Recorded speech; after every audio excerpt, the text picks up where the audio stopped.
ఐశ్వర్యం ఉంటే దాన ధర్మాలు చెయ్యి, వయస్సు ఉంటే తీర్థయాత్రలు చెయ్యి. ఆ కోసం కూడా ఖర్చు పెట్టకపోతే అలా ఫోటోలు తీయడానికి కాదు తీర్థయాత్రలు. అక్కడ కథలు ఉంటాయి, ఆ కథ విని నేర్చుకోవాలి. ఆ కథలో ఏం చెప్పారు, ఆయనకి ఎందుకు దేవుడు కనబడ్డాడు, నాకు ఎందుకు కనబడ్డు, కాళహస్తి వెళ్ళాం, కన్నప్పకి దేవుడు ఎందుకు కనబడ్డాడు, నాకు ఎందుకు కనబడ్డు, నేను చేసిన పాపం ఏమిటి, ఆయన చేసిన పుణ్యం ఏమిటి, ఈ కథ వింటే అవన్నీ తెలుస్తాయి. అప్పుడు ఆ ప్రకారం ప్రవర్తిస్తాం. అందుకని తీర్థయాత్రలు చేయడు, దాన ధర్మాలు చేయడు, పేదవాడిని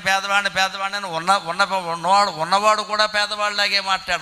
పోని ఇవేవీ కాదు, ఏదో ఒక మార్గంలో సమస్త భువనాలకే అధీశ్వరుడమైన ఓ పార్వతీ వల్లభ భర్గా కుకుటేశ్వర స్వామి, నిన్ను సేవించచ్చు కదయా, కనీసం డబ్బు దానం చెయ్యకపోయినా, తీర్థయాత్రలు చెయ్యకపోయినా ఒక్క పని చేస్తే మనకి మనశ్శాంతి కలుగుతుంది, సమస్త శుభాలు ఇంట్లో చేకూరుతాయి. అదే నమ శివాయ నమ శివాయ నమ శివాయ ఎక్కువ భాగం ఆ శివనామస్మరణకి కేటాయించాలి.